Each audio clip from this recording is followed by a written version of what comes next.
Good morning, everybody. Good afternoon to the East Coast. We have no Sam Cummins right now. He's downstairs taking a leak. He's running behind. He might be doing number 2. How long has he been down there? Too long. He took his phone. So he's on IG right now. That's a sign. Sam, if you're watching this, wipe faster. So let's go over who's in the studio because Sam will be back. He'll do the intro. Throw it live with his phone down there. I can go tell him. Oh my God, that would be hilarious. Sam's in the bathroom, everybody, but I'm going to go over who's in the building and what's going on, and then Sam will do his intro.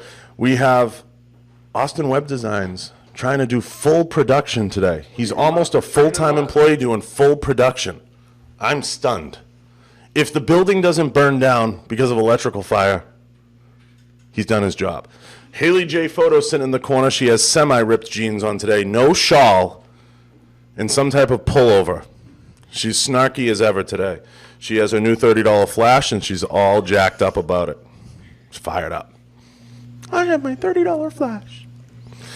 And, of course, we have D. Mitchell Designs running around with a camera. I don't know what he's doing exactly, but he's got his handheld. He loves playing with his toys. He has his new laptop, so he's screwing around with that. And he brought lovely Daisy with him, the newest addition to the Falkor family. Daisy is like 3 pounds of fluff, maybe 2.5. And we have the PIO from the local Flathead County Sheriff's Department, Travis Brewer, in the building. I'm excited to have him. He's monkeying around, checking some shit out. He's looking for faulty wiring. He might be filling out a police report right now. And we're waiting on Sam. But while we wait on Sam, I'll do a brief intro of our guest, and kind of get into it a little bit. We have somebody really special today. She has one of the largest private accounts of anybody in law enforcement that's been private the whole time. I know people can go private and come out of private and people pull that bullshit, but she's been private the entire time.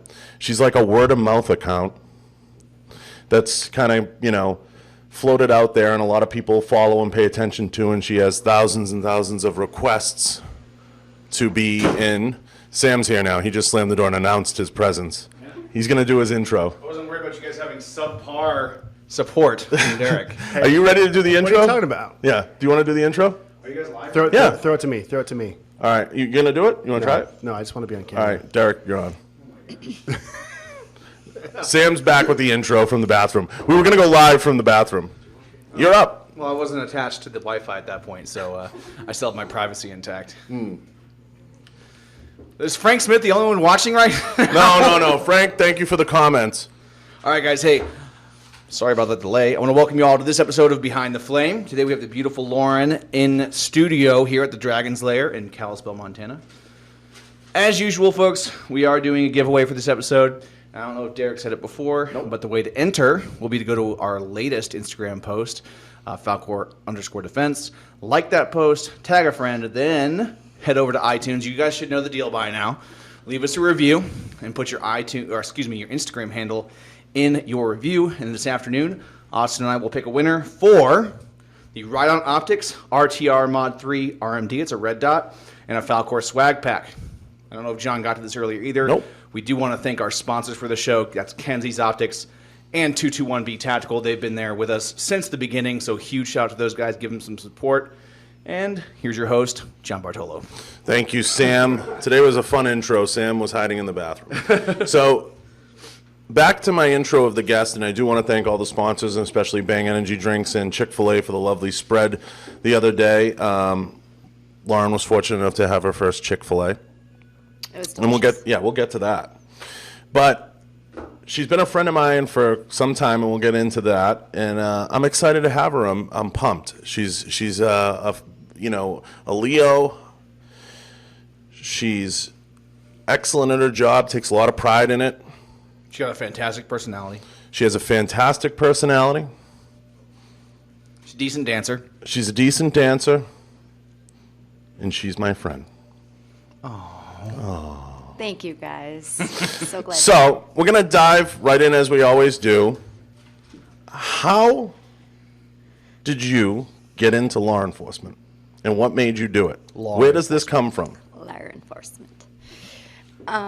So I get that question a lot people are always asking me, like, well, what made you want to be a cop? And I feel like the answer that they want and expect is like, oh, I always wanted to be a cop since I was a little girl and wanted to help people. And I never wanted to be a cop when I was a kid. I love animals. I wanted to be a veterinarian.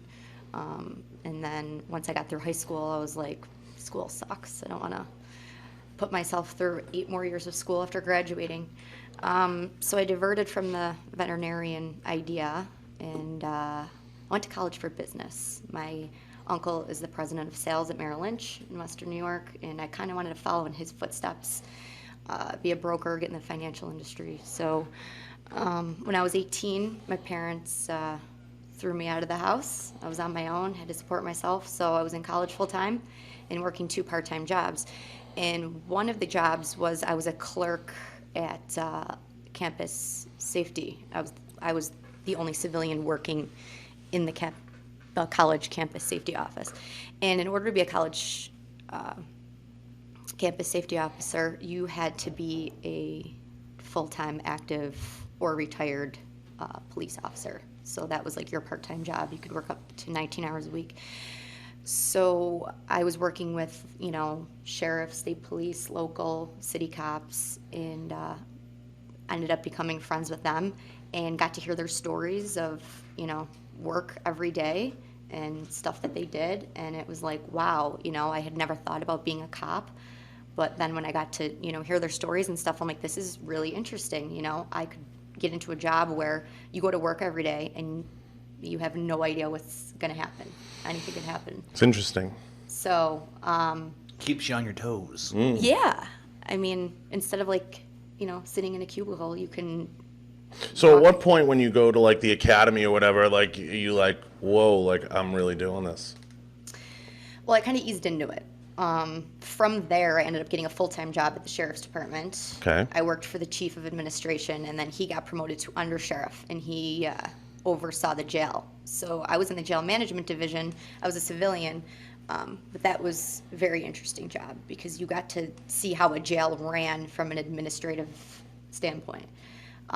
And then I was there for 3 years, left there, and put myself through the police academy. And that's when I was like, okay, I'm really doing It's this. happening. Yeah, that's happening. We're really doing this. We're really doing this. And at any point were you like, oh my God, is this for me? Was there like No. more of like an aha moment? Like, whoa. No, I was like, I was meant to do Okay. this, All right. So you heard it here, guys. She was meant to do this. Not everybody expects that from somebody. Obviously, everybody knows law enforcement. It's a calling. Like the priesthood. You have to be called to it. Sure. We'll get to the reverend thing, but it's a calling, and it's something that's not an easy job. Nobody does it for the pay. No one does it for the pay. Do they do it for the overtime? No. They do it for the details. But so obviously you get into this, and you kind of along the way, obviously, develop a knack for social media and you're willing to put yourself out there. But it's all behind a private page. Mm-hmm. So you start putting yourself out there. What are the first reactions? And obviously you had to keep it private for reasons. But at what point, when did the flood of like followers and people that just wanted to pay attention to your journey, when did that start happening? Well, a lot of it was with the Officer Daniel vines. I did a couple vines with Officer Daniels. Oh, yeah. Yeah. So that's kind of. Oh, is he with the same department as you or in the same area? No. He does a lot of funny stuff online and things like that. And He has a big page. Big Vine page. is dead. Yeah. though. Well, yeah, but at the time it was huge. Oh, We're so going back in, back like, years. 1942 or Yes. something. Okay. Yeah, she's an oldie, but I'm I mean, you can tell. Well, here's the thing: if you get close to her, like in person, you can see. Like, Yeah. you can tell. she's aged well. Now, I'm just kidding. I so hate you. so you start, kind of developing this following, and people start paying attention to you. Is there any backlash, or is anybody, kind of giving you a hard time about it, or is it just something you just always kept it private and you just keep the two worlds completely separate, or as separate as humanly possible? I keep it private. I deny a lot of people. It's just, I think as a cop, you get paranoid and you don't know, like, is someone spying on me or they're just a hater and they want to see what I'm doing? And I think we talked about earlier, I'm loud and outspoken and not shy, but that also doesn't mean that I'm not a private person. I choose what I get to put on social media. But people that don't know you think that they know you just through what you put. Through what they on your see. social Oh, we'll media. come back to Oh, that. yeah. We'll do a deep dive into social media in the third act of this. But so things start progressing for you. Things start happening. You love law enforcement. You're in it for life. I mean, once you get in, it's a lifetime thing. I mean, and you have family that's in law enforcement, and kind of it runs in the blood. Was there any pressure from them to get into law enforcement? Was it just all you, or were you the precursor to them, or how did that all play out? No, so my brother Nick got into law enforcement a year before me. And then when I decided that was what I wanted to do, I remember we both got hired off the same test, because our department will give a test every 3 to 4 years. So they do the agility test, which you have to go there, do the run, the sit-ups and push-ups. And a lot of people actually fail it. But You work out. Oh, yeah. My mom is a huge athlete, so she was like on my ass, like, we're going to go running, we're going to do this, we're going to do that, to prep me for it. And I remember my brother and I going to my dad's house before the agility test to borrow his inhaler. And I remember him each giving us an inhaler, and he was like, if either one of you fail this fucking test, don't even bother coming back here. So the pressure was on. Sometimes the tough love for that stuff, though, is good. And I knew he meant it. Like, Yeah. I knew he would be so mad. So it was like, my brother and I kind of looked at each other. We were so nervous that we were like, okay, we can't fail. Failure is not an option. Yeah, Nah. like, our dad will kill us, So And your dad's a lunatic. he's out of his mind. He has an Instagram page, I heard. He has an Instagram page, and her dad has risen like a phoenix from the flames. He's hitting his stride later in life on social media. He's under @Papa T-Bone. If you're not following @Papa 69. T-Bone Yeah. 69, T-Bone 69. you need to be, because this guy, he has the funniest anecdotes. I mean, she'll take a video of him skimming a pool, and he'll have like 4 anecdotes that just need to be reposted. What he needs to do is add a tagline to his profile and call him America's Dad. I would just Yeah. call him a repost magnet. The thing is he doesn't try to be funny. That's just how he is 24/7. Like, he's not even trying. That's the best part. He FaceTimed me, a real quick story, and we'll get into our friendship. Real quick story. He FaceTimed me to show me how out of shape he was and how fat he was, just to prove a point, just to be like, you see this right here, this is hard work. And he pulls up his shirt and he shows me his belly and starts rubbing it to the point of uncomfortableness on the FaceTime. So Only I love one you. side of that conversation was uncomfortable. And he's got a Not big him. belly, too, but it's solid. It's solid. Feels like there's concrete in there. That's you know? concrete. He's working it. It's the old man power gut, man. Yeah, absolutely. So on a shameless plug, on a side note, go follow Papa T-Bone 69 if you're not. But our friendship, and we'll go deeper into the social media and the law enforcement, but we go back almost as far as any guest I'm gonna have on, I think. Yeah. It's almost, I met you probably around the same, a little after I met Tony. Not long after. So, we're going back almost 5 years here. Yeah. Which is a while. And we were just friends, and I would watch what she did, and we would go back and forth once in a while, and then we'd go a while without chatting, and then we would chat. And I just kind of always, got a kick out of some of your stuff, and there was like a certain flair to it. And at that time, not a lot of cops were putting themselves out there. Even though your page was private, you were still putting a lot out there. And this was before you guys, a lot of the big pages had come on strong.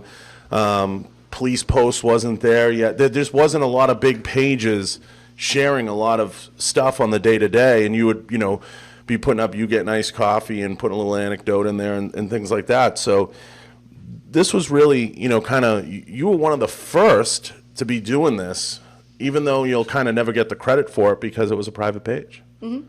Does that frustrate you? I look at it this way. I'm given a lot of opportunities because I'm in law enforcement, but because I'm in law enforcement, I get denied or can't do a lot of things. So it's an equal flow, I guess. And how do you feel about the social media policy many departments have? And I asked this of other guests when they were on. Obviously, I've had, multiple Leo guests on. How would you design a perfect policy? and I think there is no perfect policy. I think it's just use common sense. Don't make yourself or the department look stupid. I mean, obviously, as cops, we go through psychological exams and polygraphs, and if you trust us with a gun, we should be trusted to run a social media account. Yeah, if you're gonna be equipped like that and trusted to act like a grown up, then you should be able to. It should be big boy rules for all. I have a belief, and you guys can tell me if I'm wrong. And I have a PIO in here, and at some point I'd love to get Travis as long as I get his thoughts. But I want to throw it to you. I mean, I believe this. I think every department should sit down. I mean, here's the problem with law enforcement departments. They think I'm going to put it in a lockbox, and I'm not going to look at it, and I'm going to pretend like it's not there, and I'm going to hide it. I say take it out of the closet completely. Sit down with some of your larger followed accounts, and who says you have to have one PIO? Nominate 2 or 3 people in each department that are your public information officers that are allowed to put information out there publicly. I'm not saying every page has to be public and you have to bring everybody in and say you all have to have social media accounts, but why not grab the 2 or 3 larger accounts, say, obviously you have a knack for this, right? Clearly, okay?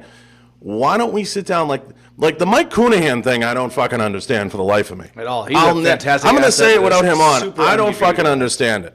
And I'm not going to name the department, but how they don't sit down with him and make a show out of that or something, it makes no fucking sense to me. Everyone knows, John. I mean, no fucking sense. Everyone knows where he came from. Everybody said, that makes no sense. But how a department, and I'll pick on you for a second, doesn't say, okay, clearly you have a knack for this. Clearly the camera's good to you. Why don't we sit down and make this a win for both sides? We'll do some stuff. We'll set up a small studio, and now we'll put a message out there that we want to put out there with some control, and it gets you off the road a little bit and gets you doing the things that you're comfortable with. And if you don't want to, then you have the option to say, you know what, I just don't want to. I'm going to keep my page private. It's my private life. Thank you very much, and walk away. But then I would design the policy around that. Because not everybody wants to hear the same voice over and over again. Some chief with 90 pieces of brass saying, gee willikers, today in the community we're going to really crack down on those bike thieves. And next week we're going to do this. It just makes no sense to me. Mm-hmm. I'm not saying I can design the perfect policy, but get everybody in a room that clearly knows what they're doing with the media, sit down with them, share ideas for a half hour, 45 minutes, and come up with a plan. What do you say to that? I agree. I think that the command staff generally is older because they've had to move up the chain, so they might be kind of old school in a lot of ways, and back in their day when they were on the road, they didn't have social media. So this is something new that Times they're do just change. not It's used 2018. Yeah. Okay. Absolutely. This stuff exists, and it's not going Yeah, away. and let me tell you something. Technology is only going to grow faster. Mm-hmm. And I have a belief that if you don't take advantage of technology, it's going to take advantage of you. And as a department, why not harness that in some way, shape, or form, make it part of their job, and use it as a tool to put the message out that you want. Now, with that obviously becomes a certain amount of oversight, and some people might not want to give into that. But I think it's just foolish. It's just wasted resources. We talk about resources constantly in law enforcement. Resources. We don't have the resources. We don't have the manpower. And in these departments, you have tremendous resources that can reach far deeper than any department news channel, Channel 2. And we were talking about this earlier with Travis. I mean, nobody's watching local Montana news. Sorry.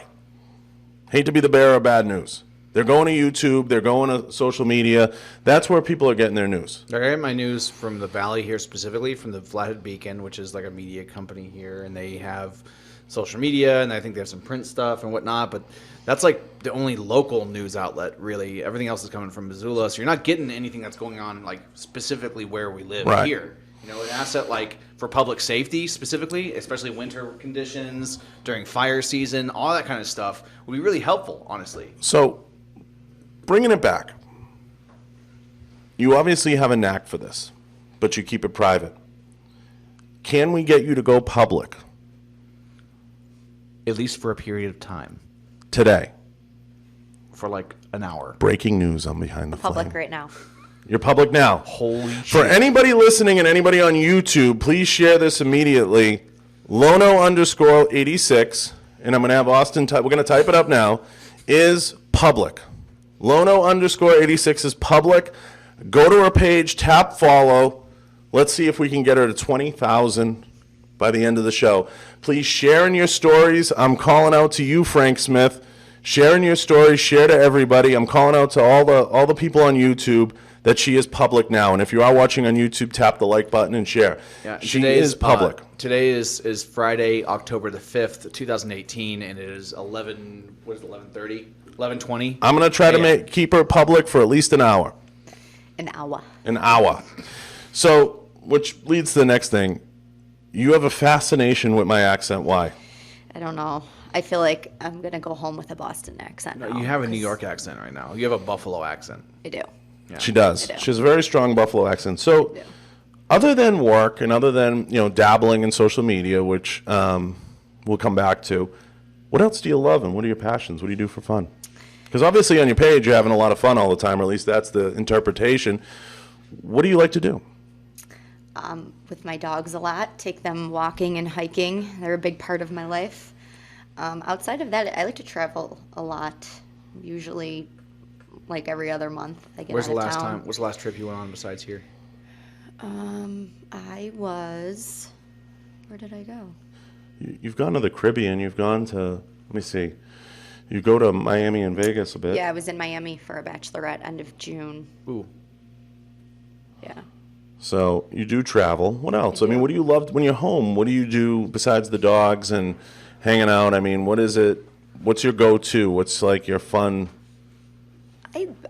I'm a dork. I like to read. I like history. Do you like to watch primetime sitcoms and dramas? Just Bravo TV. Bravo Real TV. Housewives. There it TV, is. oh, gosh. So if you And the follow, History Channel. I watch, if you like, follow Lono, you will see endless clips of Bravo. Talk about. I was waiting for you to get there. Talk about the deep love for Bravo. Where does it come from? It is deep. I don't know. Actually, my parents got me into it. My mom somehow coerced my dad into watching it. He calls them the house whores. The house whores are on. But now he's hooked. Now he's addicted. So it's okay for straight men to watch Bravo. In fact, the actor Jerry O'Connell just got his own reality show on Bravo where him and a bunch of dudes sit around a table and discuss all the Bravo shows. It's amazing. A Bravo show. So shout out to Jerry O'Connell. I love you. Shout out to Jerry O'Connell. Shout out. What? We have some pictures and we have our feet up if you want to talk about it. Oh yeah, show them. Put them up yeah. whenever. We got photos. Put them up whenever. While they're going up, while your feed's going up. Oh wow. Live. That's live right now. That's exactly where you're at right now on Instagram. We have the feed. She's at 12:02 right now. Let's see if we can, calling all cars, no pun intended. See if we can get everybody over to Lono_86. We're going to share it in the Falkor page. Send everybody over there. We got tons of photos there. One of your more famous ones is you and there's a Mike Tyson one somewhere, and you've rubbed elbows with a few people. There's a Tyson one. There's a few others. So how do you bump into these people, and how do you see them? And you're in uniform. Yes. So a lot of them fly out either commercially or non-commercially, but we have the airports. So they request our assistance, or even if they're on like a tour bus, they'll need an escort after the arena because the arena falls within our jurisdiction. So yeah, Mike Tyson. That's a great story, actually. Did he try to take you to dinner? No. So I was on midnights. He had an early flight out to New York City at like 5 a.m. and he did an appearance, and I guess he went out and partied after. So my lieutenant gave strict orders like, listen, Mike Tyson's flying out at 5 a.m. Don't make eye contact with him. He's probably going to be hungover, still drunk, miserable. His manager gave specific orders. Don't ask for pictures. Don't talk to him. Don't make eye contact. And I'm thinking, okay, we'll see how this goes. So he comes through the airport, and I put him in the U.S. Airways Club, just where it's private. You can kind of chill out and, wait for your plane so you don't get bombarded. So he sees me, and he's like, hi. I'm like, hey, Mike. He's like, I need some coffee, and I need something to eat. He didn't say it like that. I was like... I need some coffee. And I was just mesmerized because he's like my height, like he's short in real life, and he's got these like moon shoes on. They were like 3-inch lifts, and he was still short. I was like, wow, this is what Mike Tyson, like, he's little. So anyways, we went to the store and I got him food, and you could just see people walking by the store and they're stopping and staring, and it's almost like they told themselves, like, no way, that's not Mike Tyson. And they just kept walking. So he didn't have anybody approach him. But we were sitting in the U.S. Airways Club, and I was like, do you need anything else? He's like, nah, I think I'm good. And I was like, to his manager, I'm like, can I get a picture with Mike? He's like, ask him. I have to charge for photos. So I was like, Mike, can I take a picture with you? And you can see my face in the photo because he stands up and he grabs me. He's like, girl, get over here. I'm like this. I'm like terrified. I'm like, okay. Look at his face. Look at that. Look how scared I am.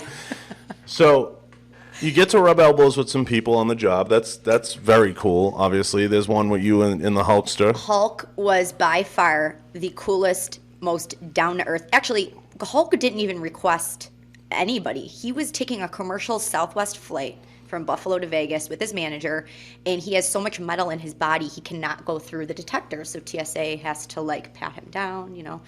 And I'm just standing there minding my own business, and he walks right up to me like this, and he's like, can I get arrested for bad thoughts? He just started That's laughing. inappropriate. And I was like, Inappropriate. yeah, and I was like, Hulk, I'm like, I'm your daughter Brooke's age. And he's like, how old are you? And at the time I was like 25. I'm like, 25? He's like, yeah, you are. And I'm like, I love her show. She had a show. She had a show, Brooke yeah. knows best. And he's like, well, let's FaceTime her right now. And I was like, okay. So he FaceTimes her from his phone and just gives it to me. Nice. So he's like, you know, he was joking around. He's like, Brooke, I got arrested by this hot cop. And she's like, what? But he ended up, his manager got like a golf cart, and I was just riding around with him in a golf cart. And he was like, why don't you take off work and just fly to Vegas with me? I'll get you a ticket. And I was like, I can't. And now in hindsight, I should have been. You should have just I done it. feel like I should have just You should have went been to like, Vegas. And you should have YOLO'd it. You should have been like, oh, fuck it. I'll get on the next thing with you. Seriously. You could have I'll had be a on the good next story. flight, first class. Sitting next to Vanna Seriously. White. You could have got the Yeah. money. Yeah. So you meet all these people and you rub elbows with some folks. Who inspires you at the end of the day? I mean, who do you look at, whether it's on social media or on the job or, you know, just kind of in life? Who do you look at and you're like, you want to emulate, or who just gets you through the day? My idol, career-wise, is Sergeant Andrea Penoyer with the Broward County Sheriff's Office. Actually, maybe Ruben knows her. But she was on the TV show Police Women of Broward County. And she's a little blonde, badass, and I just loved her style, like police work and just in general. So she's definitely, I mean, I still look up to her. She was on the Rachel Ray show last I saw her. But She's still on the job? yeah, I believe so. Who, so, you know, obviously there's other people that you follow and that you pay attention to. I mean, you know, now that you're public, people can click who you follow and pay attention. What pages do you like, or what other Leos or what other folks do you look at and you're like, I kind of dig what they're doing, or I like their style? Definitely Jen Chapman, Okay. Girl Shooter. Yep. Definitely look up to Jen. Jen's a friend. Yep. Yeah, I look up to Jen a lot. Love her, and I got to meet her in person. So she's a great person. I may have made that connection You possible. did. I think yeah. you did. Yeah. Who else? Who else is out there? Any male cops that you look at and you're like, damn, you know, I like the way he does it? I mean, yeah, there's a lot. Probably too many to mention. I definitely follow a lot of other cops, but yeah, everyone I follow, I think, is pretty squared away, and you know, John, I like what they found a do. post from her feed that I think probably We shows should- who we should we're share it. talking to right now. No, send it up. Can we get it up on the screen here? Oh, yeah. Oh, yes. I feel like this has a backstory. It has to. Okay. So tell us about that. I can't. So tell us a little bit about that. I can't. What? We're gonna leave that one alone. What's the policy that was established? You don't need to tell us why. Just what No, was the she policy? can't. You They guys can't. can't. You can't do her like that. Yeah. So, obviously, you know, this is fun time for you. You're starting to kind of come into your own. I know you kind of get a little more, you know, putting yourself out there today and coming up here, and you visited Falkor, you walked around. You took the tour, you took some photos with Haley, you've seen all the rifles and everything. I mean, what do you love about the brand, and what do you love about what we're doing here after spending kind of a couple of days here and trolling around? What do you think? Well, my favorite part about Falkor is Jason's dad. I just want to get that out there.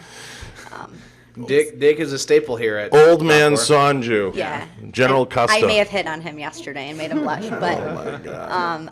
I love him.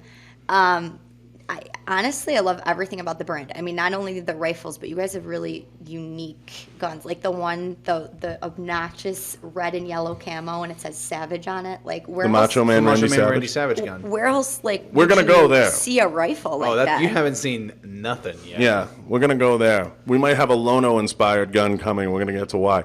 But what else do you love about the brand and kind of coming out here? And, we've had a few folks through. Obviously this is the first time you've probably visited and saw the inner workings of a rifle company, all made in Montana. I mean, what's going through your head?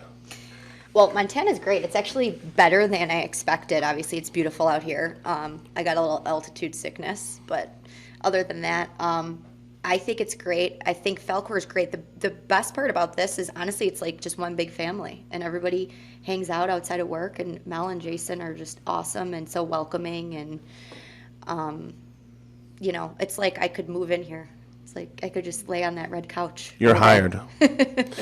Yeah, I mean, it's, we're trying to create something and having folks up here and having folks through and visiting the facility and seeing what we're all about and seeing what we're trying to do.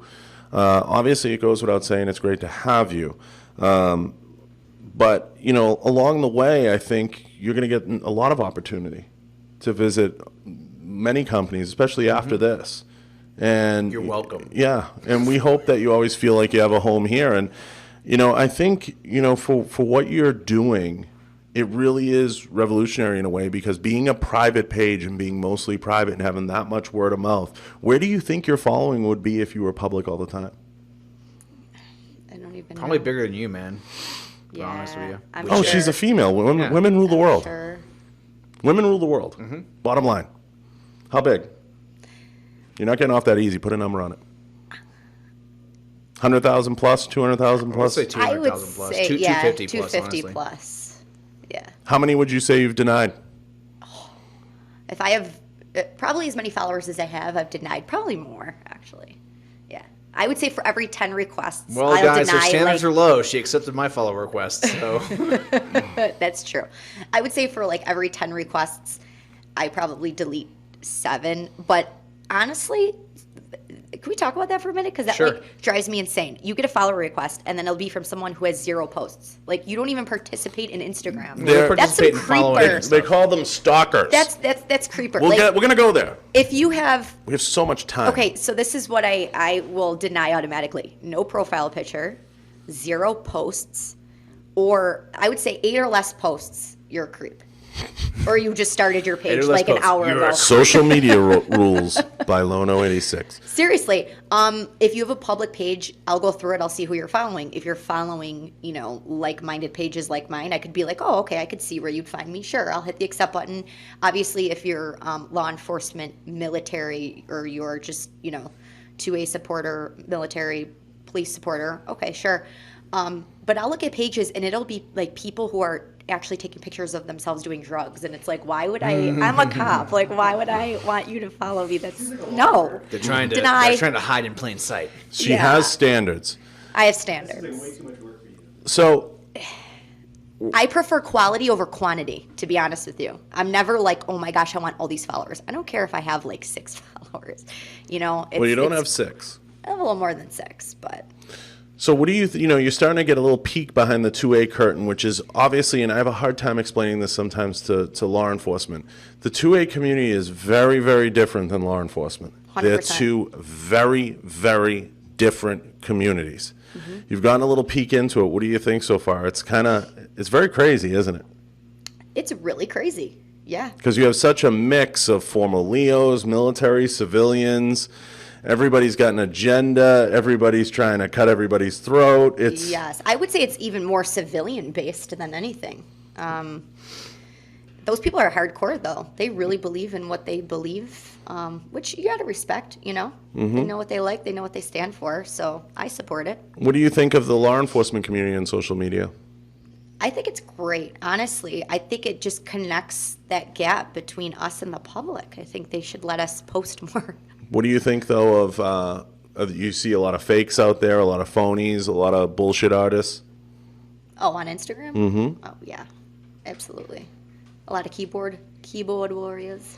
Besides the keyboard warriors, though, you have to admit there's always a handful of people that let's just say, portray themselves a certain way, or make themselves look a certain way, how does somebody like you feel about that, or what does that? Where does that push your buttons? Where do you draw the line as far as posting being, on the job and things like that? I know you post a lot of fun stuff like, hey, I just got coffee, no big deal. How do you feel about guys that, maybe they're just videoing an active crime scene, like Ruben's, let me back up.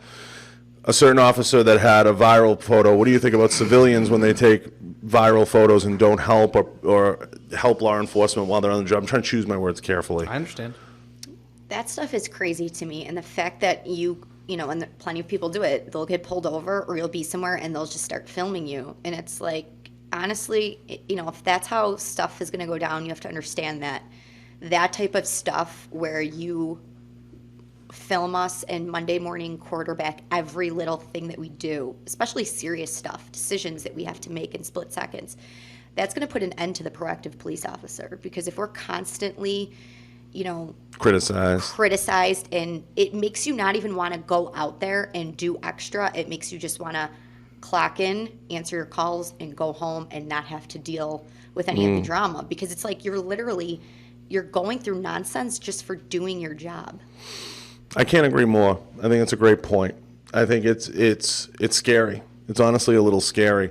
Yeah. But it's not going to stop, and it's not going to change. I think for the most part, all you can do is do your best to mitigate the blowback by continuing to be, the best officer you can be. And for every bad video, I'd just like to see more good ones. I agree. I'd like to see more of the good ones, like a certain officer that had one go viral. He had a great takedown. Daryl makes a great point on YouTube. He said departments should allow officers to humanize the badge. And I agree with that. Because I have a belief in social media, and many people have heard me say this, and I've said it on here many times. The day is coming, and it's already here, that you're going to be able to go to your TV, and nobody buys cable anymore. Nobody's paying $150 a month for fucking cable anymore. Only me for Bravo. But for Bravo. You can get an online subscription to stream that stuff. Yeah, right? by and large, nobody's getting cable anymore. So I have a belief that you're going to go to your TV and you're going to watch Netflix, Amazon, and YouTube, but you're going to be able to Google search, Sam Cummins, for example, and you're going to be able to see everything that person's willing to put out there and do. Similar to like a resume search. I mean, nobody even needs resumes anymore. It's all out there. And I've said it 100 times. Who you move and sit with, where you went to school, it's all there. LinkedIn, Facebook, YouTube, Instagram pretty much list your life. Yep. So if you're putting yourself out there, which I know some people don't, but if you do, you can't bullshit it. Hey, did you meet Mike Tyson? Yeah, I did. There's a picture right there. Shut the fuck up. Mm-hmm. Did you do this? Yeah, I did. It's right. It's all there. Okay? Anyone that's 14 years old or younger was alive has only lived in a world where social media exists. Right. And so now, at the point when those kids are 21, 25, looking for jobs, people are going to be able to go online and look at their entire life. And when you absorb people with large followings, or you absorb people into your job with that reach, it now becomes another company asset. So if you're developing a brand and you want to develop that brand further, why wouldn't you target? It's going to eventually become a positive asset if it's used properly, and if you know how to utilize it properly. So for the most part, I don't understand, people's fear. Now, I get this, and I agree with this. People need to be kinder. Mm-hmm. People need to stop with the online bullshit. Like you said, the criticism of law enforcement, and people need to chill out with the whole, hating on people and going to people's pages under fake pages like you were alluding to. How do you feel about that? How do you feel about haters? I mean, who has the time? It's probably some young kid in their parents' basement, being keyboard they hate us warriors. because they ain't us. It's so true, though. I mean, obviously it's jealousy, but it's weird. Like, as far as haters go, I don't have that many female haters on social media. It's more males that talk shit. And I don't know if they're just intimidated. by the whole cop thing or whatever, but like my first instinct is, okay, you either want to be a cop and you can't because you have a criminal record, or you failed the agility test. I think there are so many more things about you that are so much more fascinating than your job that I would overlook that and just be like, okay, let's talk about the other stuff. Yeah, I don't know. But there are definitely a lot of haters out there. I mean, obviously, you have more than I do, John. I have plenty of haters. loves You It's do. it's well documented. Blake Thomas, we did move the mic arm, and I get it. Yeah, thank you, Blake. He said move the mic arm as a face of a company. You couldn't see my face. Now you can see it. Oh, you're so beautiful, John. Thank you, Blake. So, yeah, I do have my share of haters. It goes without saying that every day I'm dealing with a new one. As Sam knows, and many people who get to know me, and a lot of people don't, this is the whole thing. Some people get irritated by haters. People who don't know me and don't know my sick sense of humor and what drives me, I get mad when I'm not hated on properly. You do. I know. No, we discussed this You at do. length. Yeah. If someone makes a meme of you, you're like, why'd they pick that picture? Yeah. So, I'm gonna say it right now. I don't care. I don't care. Your opinion doesn't bother me. I don't care. Yeah. And I'm at an age and stage of the game. What are you gonna? What are you trying? You want to take something from me? You want to take something from me? You're not going to take anything. Okay. I'll just go ahead and say it. They're not going to take anything. Yeah, it doesn't make any sense to me. So I think I agree with you. Sometimes it is a young kid in his mom's basement, but then there's a flip side to this, and there's almost a sadness when it's a grown adult or a grown police officer man or someone else that's hating on you as someone out there trying to do their job. It's almost a sadness. You almost want to be like, what is your problem? The thing too is like people nitpick everything, and that's why I don't like when a lot of times some of the big police pages will post videos of something controversial that happened or like this huge takedown, and people will take the most minuscule thing like, why did that cop have 3 handcuffs on their gun belt? And it's like, that's what you have to say about this 2-minute long video? Like, are you kidding me? Yeah, and It's so aggravating. Tony deals with him. I deal with him. Branch deals with him. All my friends. Branch don't even look at him. What people don't realize is half the time it's Trish behind the account posting the pic because he don't give a fuck. And more and more, I've adopted more of my friends' philosophy. I'm like, oh, I leave it up there. I had a philosophy for a long time where I didn't block anybody. That was like my whole thing. Recently, I've had to start to block some people because, to Ilio's point, who was on the other day, Blue Line Tactical, and I'm wearing his shirt today, supporting his brand. He said it. Some people, they start to bring people's families into it, and young kids. And they start to bring your personal life into it. Like, look, if you got to go there, people, or nitpick, and, at one point you may have been that person's friend. Maybe you're not their friend anymore, or maybe you got that information from a friend, or you don't know the whole story, or you don't know everything about that person. That's not for you to put out there in a manner to try to hurt that person.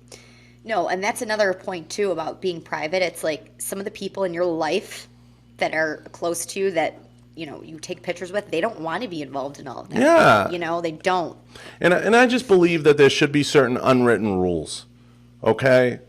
Whether it's relationships, whether it's you have a son or daughter that's under a certain age, or your wife chooses or husband chooses to not be a part of that life, stay the fuck away from it.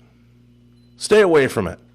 Now, if they choose as a couple or a family to put certain stuff out there, I get it. It's fair game.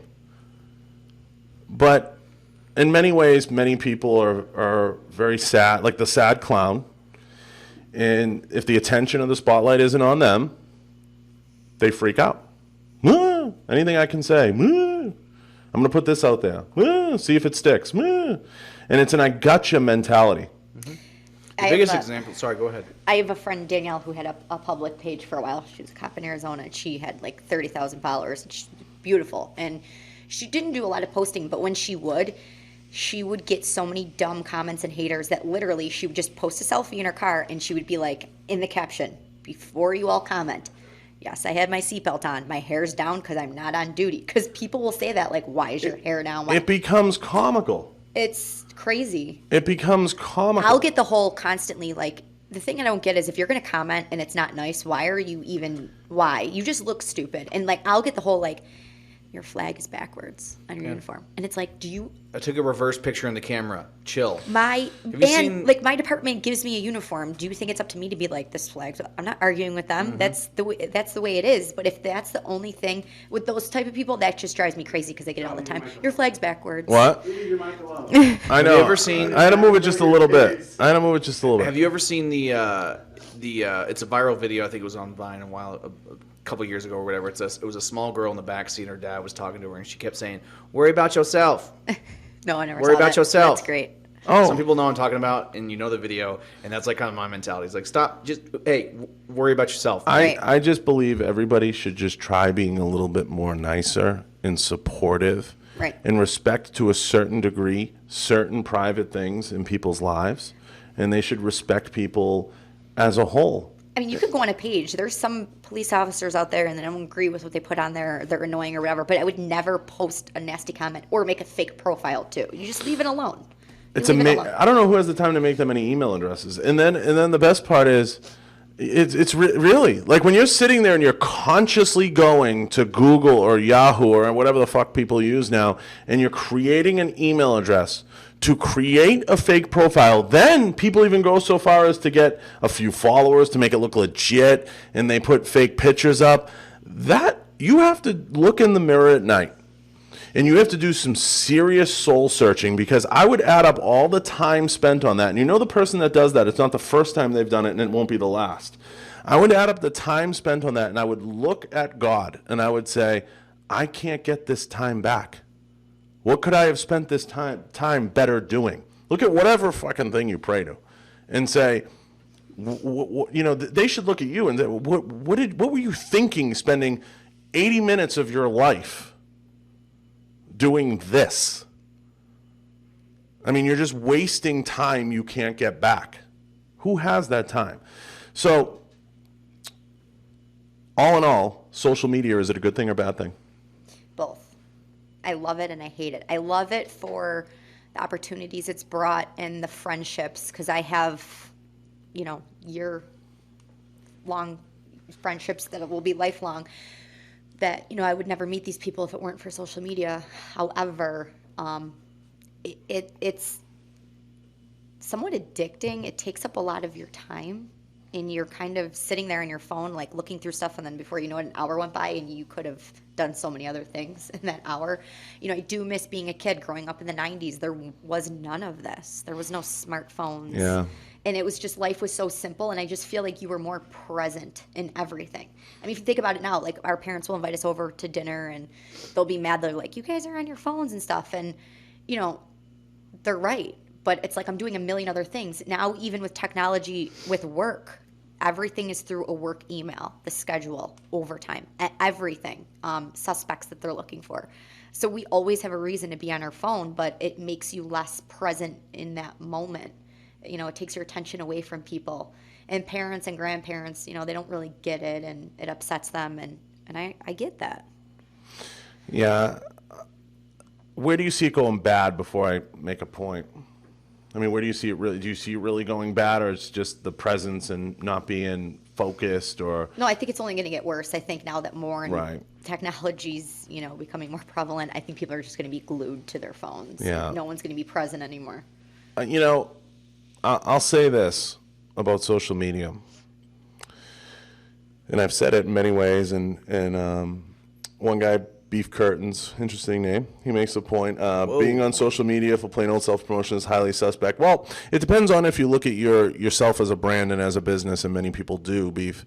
So I have, different mixed thoughts, but my thing with social media is this: you can develop a very cool network. I owe a lot to social media. I am totally understanding of it, but I also respect the power that it gives you, and I understand it, and I try my best, and I'm not perfect at all times, to not abuse it. It's a good way for me to let some garbage out, in terms of just kind of put out there the best part of my day. And when I do a post, it makes me feel good, like I had this experience, I did this was awesome. yay me. So I get that kind of out of my system, and it makes me I feel good. And when people comment and people say, hey, that's awesome, man, or good for you, it makes you feel good. But social media does come with a lot of its pitfalls, and you do have to turn it off. I've learned, especially with Instagram as a platform, that you have to turn that off, because that is so driven by addiction and ADD. I mean, shit, you can sit there and swipe for 20 minutes and get so lost in the memes and the bullshit. Oh, it sucks. But if And it's anybody, awesome. if anybody knows me, they know I value this so much more, human interaction. And I love sitting and chatting with people and meeting people. And if you've met me at SHOT Show or any of the shows or talked with me, I value that. Yeah. I don't for 1 second say somebody is my friend and we're like this until I interact with them in person. But what's scary is people will believe someone's their friend and they're like this, and they've only ever interacted with them on social media. That is where it gets a little scary. You can get to know a little bit about someone by talking with them. Yes. You know, but There's there's no substitute for face-to-face time. There's Right. many friends I have that I've only interacted with them on social or via text, and you can get a lot through phone calls and things like that. And sometimes that's all we have when you travel a lot and you do a lot of things. But the moment you have that face-to-face reaction, it changes things, and you get to know somebody on a more intimate level, and you're able to kind of interact with them differently and understand kind of what they're all about. And you know, I let people in my home, and some of them it's for the first time, and we spend some time together. Ilio, I had yourself, and people really get to know, and they're like, this dude's for real. Like, he's been saying all weekend, I'm up at 4 a.m. I really do still go to the gym, even if I have guests in town. I don't sleep. I work. You know, it's people get some insight into that, and they kind of peek behind the curtain a little bit. Now, you've got to spend a couple days with me, you know. Is it everything you thought it would be on social media? No, like, I know the real you.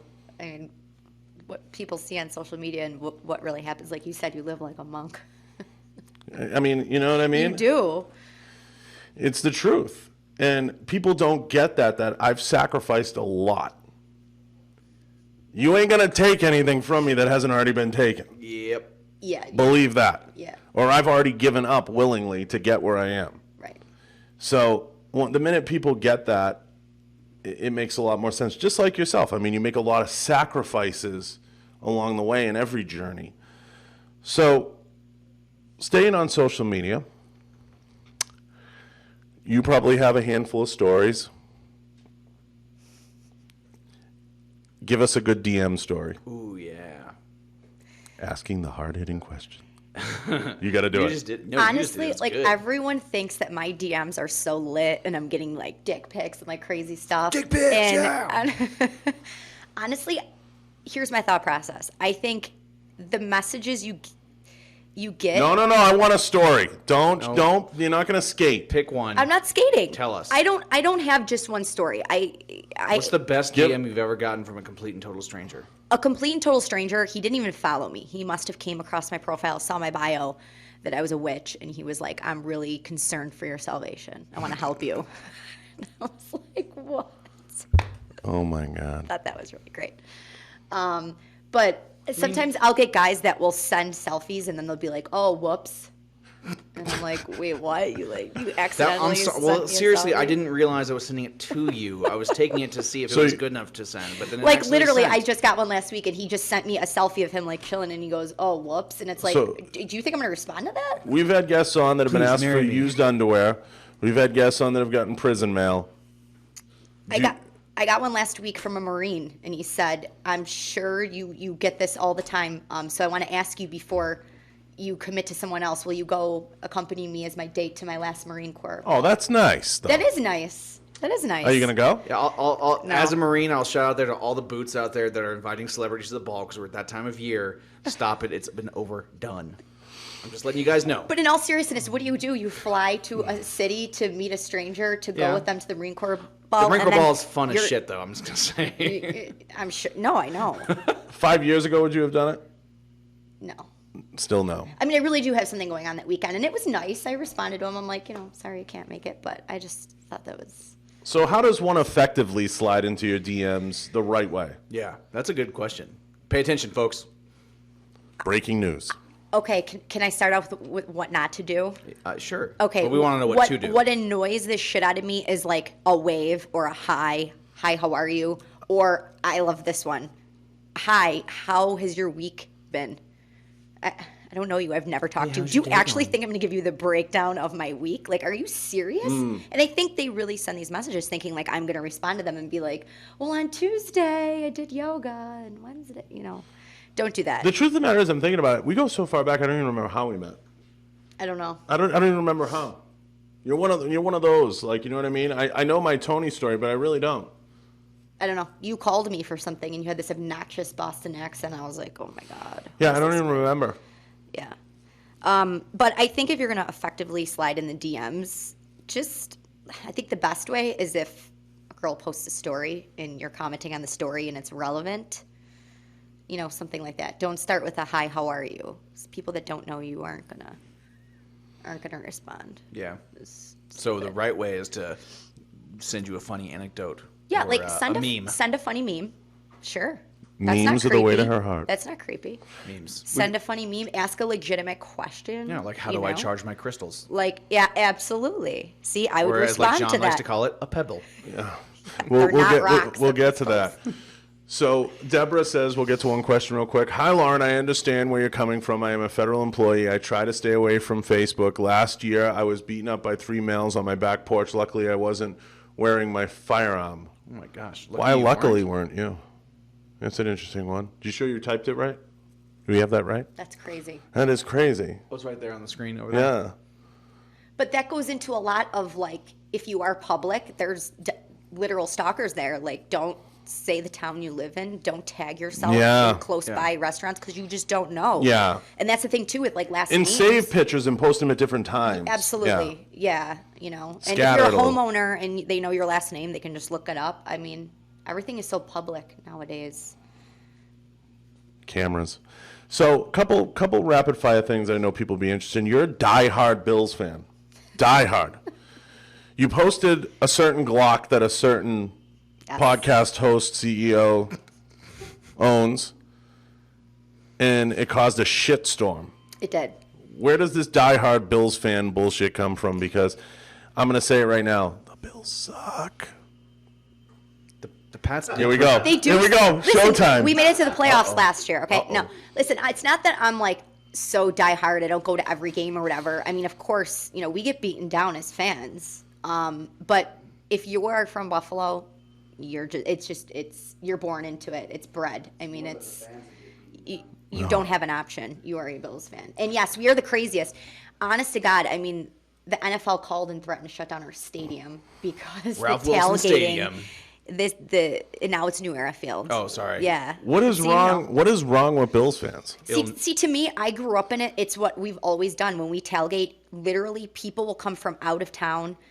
They will get their trailer set up, and you are drinking. Say the Bills game starts at 1. You're drinking the night before at 8 o'clock. Oh, my God. And you're not going to sleep. And if you do go to sleep, you're getting to New Era Field by 6 a.m. Ralph And you Wilson are Stadium. So- shotgunning beers. You are breaking tables. You're lighting yourself on fire. I mean, you could YouTube, like... You're playing hockey in the parking lot. And to me, I think it's normal. So then I went to games in other towns, and I'm like, wait, like Where's where's the the party? party? Well- So I do have a funny story. So we made it to the playoffs last year, okay? And we were playing against the Jacksonville Jaguars. And everyone in Buffalo, I think, left and went to Jacksonville because it was just such a big deal. Even if they didn't get tickets, they're like, we're going to Jacksonville. So Jacksonville, Florida, they give us our own lot to tailgate in. They're like, here you go. It's Lot X, Bills fans only. Have at it. Barbed wire. Yeah. So... Barbed wire, armed security. Flaming barrels. So the game is on a Sunday. So we get in, say, like, Friday night. And, Did you go? Oh, yeah. So Friday night, we all go out. Now, in Buffalo, we party hard. Bars are open till 4 a.m. We like to pregame before we even go to the bar. You don't go to a bar sober. You got to have a pregame before the party. So Bar. we there was in Jacksonville, there's like a place to drink. It's like a strip. It's like a mall, like a strip of bars. And it's like 7 o'clock on a Friday. And I'll never forget, there was this Irish bar, and I'm going to walk in, and there were Bills fans trying to take down the front doors. And I'm like, what's going on? So you walk in, and you just see this sea of red, white, and blue. Everyone's wearing Bills jerseys, and they're slamming on the wooden bar. We want beer. we want beer. And I see the bartenders like running away. They ran out of beer. Drank them right out of beer. Yes, And yes. By 8 p.m. they were trying to shut the doors, and then everyone refused to leave. They're like, no. And they're trying to take down the doors. They shut down every single bar by 9 p.m. Like, we found a Hooters. It was like 10 o'clock at night. We just wanted to sit somewhere and drink. So I was with some buddies that were with Rochester PD, and we like showed the bouncer. The bouncer's like, no. And we're like, we're cops. We don't want to drink. Can we just sit down and like have something to eat? We were at a Hooters. And he's like, I will let you guys in. We are not serving alcohol. You guys drink us dry. And we're like, okay. And we sat in there. And I'll never forget the Hooters waitresses were like staring at us. And we're like, what's the problem? And they're like, we're terrified of you. We don't ever want you coming back to this town ever again. And they would not sell us tables. If you had a New York State ID, if you wanted to buy a table before Sunday, you had to show ID. If it was a New York State ID, couldn't buy a table. We were calling people from Buffalo, like, can you check tables on airplanes? Bill's Mafia were checking tables on airplanes to get tables down there. So long Is that story a real thing, Bill's Mafia? Bill's Mafia. Hashtag Bill's Mafia. It's a real thing. Oh, yeah. wow. Sorry, I apologize for my ignorance. Lot X, it was just like a Bills tailgate. We went all out. People were on fire. People were breaking tables. They didn't leave us any garbage. So the city of Jacksonville was like, you guys are, slobs. It's like, you didn't leave any garbage cans. I mean, where do you think we're going to throw our broken tables into? I mean, come on. Yeah, where are we going to throw out our broken tables and our crushed beer cans that we crushed on our And foreheads? our clothes that were on fire. Yeah. Right. So actually, it was funny. I saw the city of Jacksonville released a tweet that said that Buffalo Bills fans we are never allowed back in that city again, which is fine because they sucked. They had like no booze and they weren't fun. I believe they lost the Patriots. We don't want to go back. I believe. Monday Night Football in Buffalo, Bills against Patriots at the end of October, FYI. The Patriots did prevail in get their rowdy. match last night against the Colts of Indianapolis. Well, so John, Goes without saying. Can you talk about your gun, your Patriots gun? So I have this Patriots gun, and it has all the engravings of their Super Bowl championships on it. It's a Glock. It's a .357 SIG caliber, and it has Dark Alliance. Jeremy over there was kind enough to do this up for me, and I paid full boat for it because I wanted it. And after I got it, I have a few Patriots friends, former Patriots friends, Rob Ninkovich being one of them. Plug out to Rob Ninko. The people had mentioned, like, hey, would you ever sell that thing? Like, it's a cool piece. And it's just something I've had. I did it in .357 SIG because I'd probably never sell it because who the hell wants that caliber? So it's just something I would always keep, and I would always have the Super Bowls engraved on it. So it was just sitting in my house, and I was like, hey, I showed it to you. And it's, when I would post it in the past, people would go crazy for it. And you put it in your story. I did. So I took a boomerang of me holding this Patriots Glock because it really does look cool. And I'm not joking. I probably got over 100 DMs within 20 minutes that were like, throw that in the garbage. Ew, that's disgusting. You people dirty were going bitch. nuts. Yeah, man. So Or people were like, ew, you're a Patriots fan? And I'm like, no, I'm just showing the gun. hate mail, but it was good. It was good. You should post it because it would cause I know. freaking crazy interaction. You could always take it down, but it would be funny. I got a lot of nasty grams on So that. I have a belief, and we'll stay on the Bills thing for a few minutes because we're definitely going to go over time a little bit with you. But on the Bills thing, being a Red Sox fan and being from Boston, we were always kind of lovable losers. Every year, we had a little bit of that Bills thing going on. It was like you would get our hopes up because we'd be right there like the Bills were for years, like you grew up with. And it would be like, again, fuck me, 100 years of losing, Jesus Christ. Can't catch a break. So we were lovable in that sense. And then, the rivalries and everything turned into like the rebellion versus, the empire. So it was like always that battle of good versus evil. And we were able to portray the Yankees as evil. For the Bills, it's almost like they just want to prove to you how big of losers they are. In every tailgate, in every event, they're going to show you that they have nothing to live for. And they're going to prove to you by the end of that game that they can lose and lose hard. Lose hard.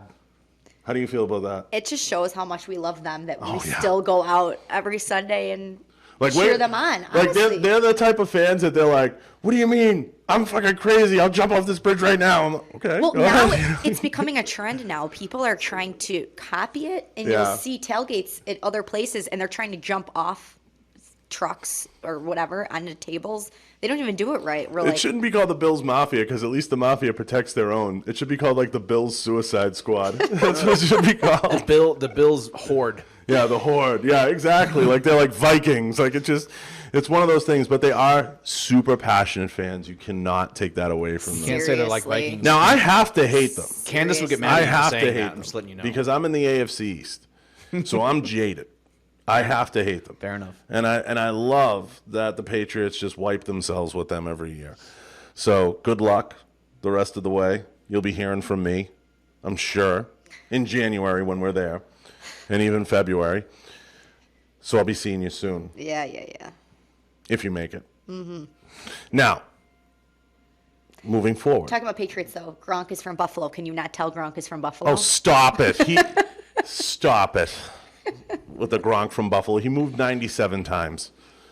But he's from Buffalo. He's from Buffalo. Yeah, we know him and his brothers. They grew up. in There's Buffalo. 9 of them. We, the There's collective 5. people of Buffalo. There's 5 of them, and they are a good time. So, I'll give you that. But just moving on from that, there's something else. You are ordained, and you have performed weddings. I have. If you Just follow did her on one last Instagram, week. you'll see that. Yeah. I just did one last week. Do you do it for tax purposes? No, I actually haven't even tried We've that. talked about this. I know. You should be. I know I should be. But you I are. will be. You are ordained, I'm ordained. and you believe in astrology. Yes. Yeah. I'm not an astrology expert. Astrology takes years to get really good at. Just to be friends with her, I had to do all But you are kinds of such a readings. Cancer. You're a water sign. You're emotional, and you're a Cancer. Wow. Therapy here on Behind the Flame. So you're big into that, and that's very cool. And you always, it's easy to follow and easy to see. But the ordaining and doing the services, do you really enjoy that? I mean, it seems like you do. I do enjoy it. Yeah, I got into. I became a Reiki master, and in order to do any type of healing, if like you touch anyone, like healing of the hands in New York State, you have to be ordained. So a lot of psychics and Reiki masters get their reverendship. Maybe we can do a short live later. Maybe you can do a reading. Yeah. Did you, Maybe. we can get you some cards or Maybe. something. I'd let you. You can't just get like a deck of cards from the gas station. Oh. Like, Yeah. That's how that I thought- works. I need Oh. the tarot cards, dude. Maybe can you do a reading without cards? Hi, Miss Cleo. Call me now for your free reading. It depends. Would you ever consider doing that full time? I'm sorry, that was offensive. Absolutely. I apologize. Yeah, so there's a place called Lilydale, New York. It's about 40 minutes south of me. And people come from all over the world to go to Lilydale. It's supposed to be one of the most spiritual places in the entire world. And it's like a little community, and it's just all psychics that live there in cottages. And in order to buy a cottage, you have to be a member of the spiritualist church there. You have to pay all cash. And then if you want to be a registered psychic there, you have to go in front of a panel of I think like 12 people, and you have to read all 12 people and be accurate and get names and stuff like that in order to be a registered medium psychic. And if you want to read between the lines, people, check into the tax implications of being a reverend. That's going to be me in 12 years. There's a lot of benefits there. So, obviously you have, that's another passion outside of work. Do you feel like that helps you get through the day in law enforcement and deal with it? Yeah, I mean, a lot of it, I think people overlook that stuff, but like there's agencies around me that hire full-time mediums that, if they need help with cold cases and stuff, they'll hire them and say, do you have any idea where, the body is and stuff like that. So And it's not talked about, but it's real. So look for Reverend Lono I have never when heard she that before. retires. That's Absolutely. crazy. She can Yeah. come to your Interesting. department for a I have small a- consulting fee passed through her church that she creates But you know what, though? People ask me all the time, like, my and help brother. with a cold case. Yeah, my brother Mitch just bought a house, and he's like, "Come on over and sage it." And it's like people will ask you to cleanse your house or get you crystals Or charge your crystals. Charge your crystals. You gotta charge them. I found out yesterday. You gotta charge the crystals in the light of a full moon. Light of a full moon. In the light of a full moon. Yes, one of the guys I work with, he was like, I was trying to charge my crystal last night, and my neighbor's tree got in the way of the moonlight. I don't think my Yeah, crystal does it have to be charged. for the full night or how? And my partner was like, "Did you knock on your neighbor's door and been like, yo, your tree's getting in the way of my witchcraft?" Obviously, too, I know coming out here, your dogs are a big part of your life. Do you feel like they keep you grounded when you're home? And you talked about hiking and camping with them earlier. I've never been camping. Let's not take it too far. I was trying to help you out there. Hiking. But glamping. Glamping, yeah. So, the dogs. Yeah, the dogs definitely keep me grounded. If I didn't have dogs, I would literally never be home. I'd be like you. I'd probably be at the gym at 4 a.m. No. That's just crazy. But I always see the dogs in stories and everything. You feel like the dogs keep you grounded and keep you... 100%. Are they emotional support dogs? For sure. Okay. Yeah.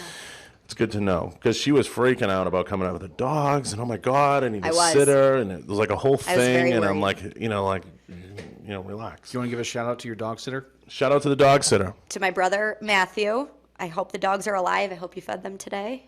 Thank you for your I hope service. you took them out. Make sure they do peed their and pooped. business. Yeah. I hope so. I literally was requesting that he send me Snapchats of them, and he's like, stop texting me. They're fine. Like, stop. I have a question for you. Do you feel more comfortable at comfort in this room because we have a sleeping dog here? I just need to show everyone this real quick. Daisy. 100%. Oh, Daisy. Daisy's out like a light. You guys need a mascot.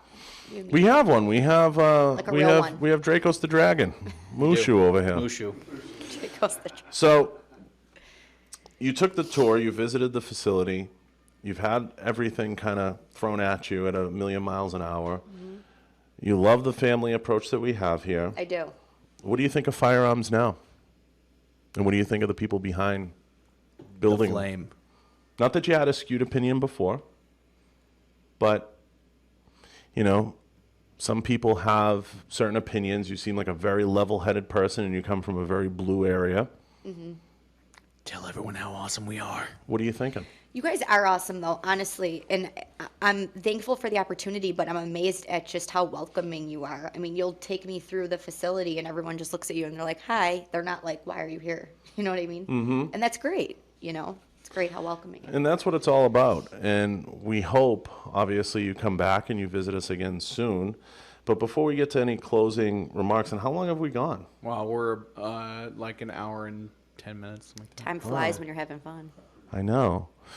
Well, we'll kind of wrap on this a little bit. You got a new memory card. We can go another 3 hours if you want. We probably could. I don't want to open the Pandora's box because there's so many things I could talk to her about. I will touch on one more thing, though.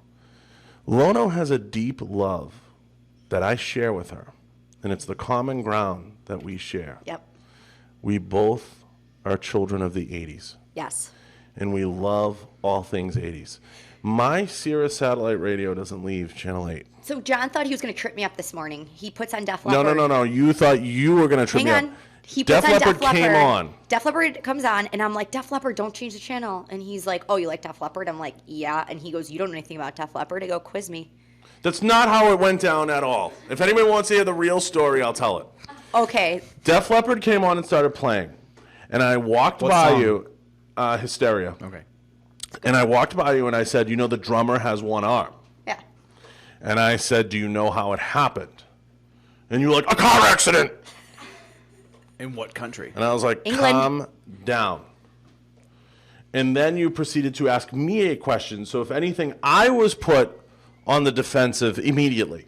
No, you said who produced their album, and I said Mutt Lang. No. and you were like, "Oh, wow." You were asked like, me. "Dude." You asked me who produced their album. Then you asked me. No, I who told you she- Mutt Lang, who and I he said, was- who was Mutt Lang married to? And you got it right. You said Shania Twain. And I said, why did they get divorced? You're like, I don't know. Somebody cheated on somebody. You're damn right that I got it right. Okay? I will ask you an 80s question. And we'll see if you can get it right. Because you seem to want to think you know everything about the 80s. I'm going to put you on the spot. I wasn't Okay? alive in the 80s as long as you were. Wow. Fact. That cuts. That cuts deep. Anyway. Never John. mind. Yeah, John, you old fuck. I'm not playing your game. So you are a huge 80s fan. And also somewhere woven in there is a love for nostalgic 80s wrestlers, particularly one of my favorites that plays into the Lono edition Falkor rifle that will be made for SHOT Show. Debuting. Ric Flair. Woo! 2 claps in our clap. I'm going to put you on the spot because you did it I woke Daisy up. I'm sorry. on a story. Sorry. It's, You can play it in the background. yeah. I'm going to put you on the spot, and I'm going to make you do a Ric Flair impression. But while Hysteria plays in the background, we're going to definitely ask you an 80s question. Okay? Okay. Here we go. Hell yeah, this is awesome. We have not done this yet on the show. Is this gonna shut down our channel for copyright infringement? Probably. It could, theoretically. Who cares? If you play it for under 30 seconds, I believe, or 15. I'm not sure of the rules on that. All right. Okay. I'm in the right headspace. Yeah, you are. You're there. So, several movies have come out in the 80s. Several actors have risen to prominence because of the 80s. Okay? What okay, I'll give you the movie. Okay. What actor turned, this is very 80s when I give this. Ask the question, come on. What actor turned down the role of Indiana Jones because he was filming a certain TV show? It's all wrapped in the 80s here when I give the answer. Mm-hmm. Okay? I have no idea. We should see if anybody comments. I'll give you the movie. I'll give you the TV show, Magnum P.I. No clue. You got me. Sam? Tom Selleck. Tom Selleck turned down the role of Indiana Jones. Ooh. Magnum Tom Selleck. P.I. That should have given you the answer. That was such a Because he thought it was going to be a hint. bust. Yeah. Go ahead, fire away, Lono. You know everything about the 80s. You can ask me anything you want. You got me. I watched the VH1 series too. I saw it. Yeah. I watched the Netflix. You can ask me documentary. anything you want. Put me on the spot. I was born in the 80s. Catch me if you can. This is like, win Fred's money on Howard Stern. You can ask me any 80s question you want to ask. All right. What year did Ferris Bueller's Day Off come out?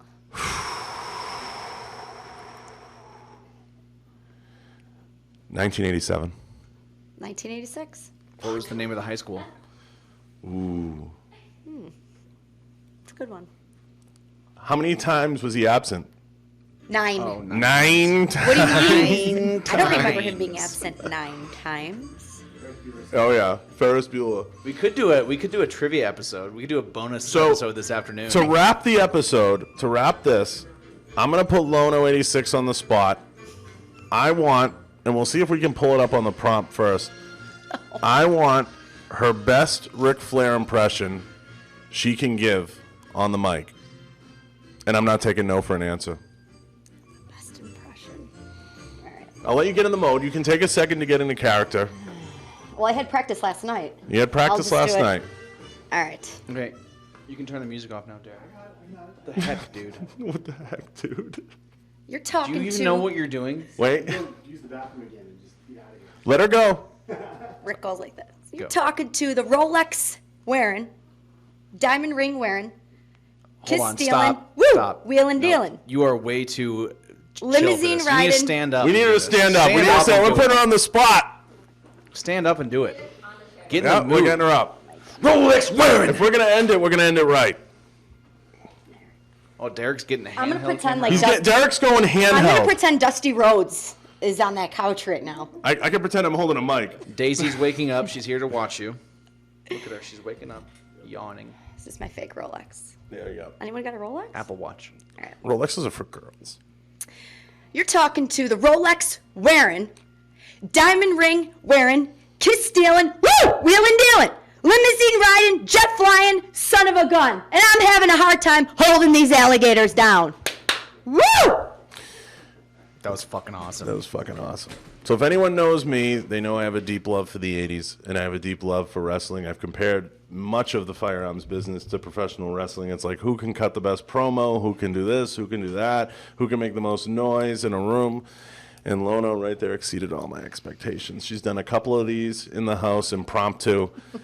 That was If a after pretty this good one on the spot. episode you don't find her ridiculously attractive, then you're not an American male. You're not an American male. I need so someone to buy me a Rolex so I can do the impression better. I'm sure there's a dude out there following on Instagram that would probably buy you one. instantly the DMs melted.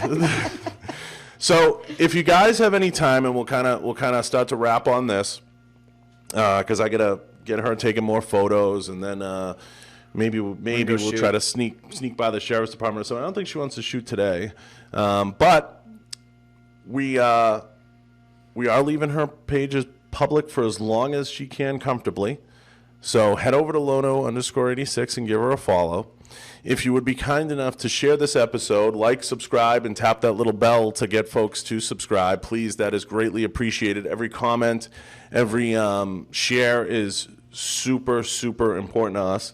Please head over to Behind the Flame on iTunes and leave a review. We appreciate 5 stars. Derek, we're up on Stitcher and Spotify and whatever. So Android people? we're up. We have to render out the rest of the. All right, Derek's rendering out more stuff for you Android users, but for now, focus on the YouTube Android users. And you are uploading more episodes on iTunes, right? I know you're a little behind on a few of those, but they're coming. We're dripping them. Weekly. Dripping. So we're going to get a few of them up. He's giving me the stink eye, but I know he's doing it. He's doing it. But he's got a lot on his plate. He's trying to upload all these different things. So I thank you for coming in. Thanks for having me. It means a lot to have you out here. I thank Ilio from Blue Line Tactical for getting you out here. It was part of a contest, and we put you on the spot, and you went live with me. I don't even think he knew our friendship, but I thank you. I loved having you. It was great hearing your story. It was great getting to know more about you. I consider you a friend. It means a lot to have you through my building, to meet the staff, to meet the folks, and to spend some time. And even to spend some time with the local sheriff's department and those folks means a lot. I know I speak for the whole staff when I say thank you. Thanks for having me. So we appreciate that. And we hope that in the future you take some time and eventually either come back or we're able to get you out here and get you shooting more and get you doing more, because I think that this brand, I think that we're going to continue to get folks out here and continue to follow up and get more of the guests on. I think you represent we're almost at the 20th guest that we've had on. I think, we've done 15 or 18 episodes, something like that. Yeah. So we're starting to build a little family, and I appreciate having all my friends in, and I mean that.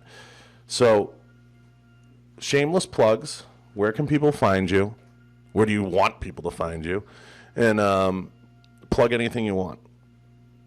Shout out and give your ats. Go. I just have Instagram.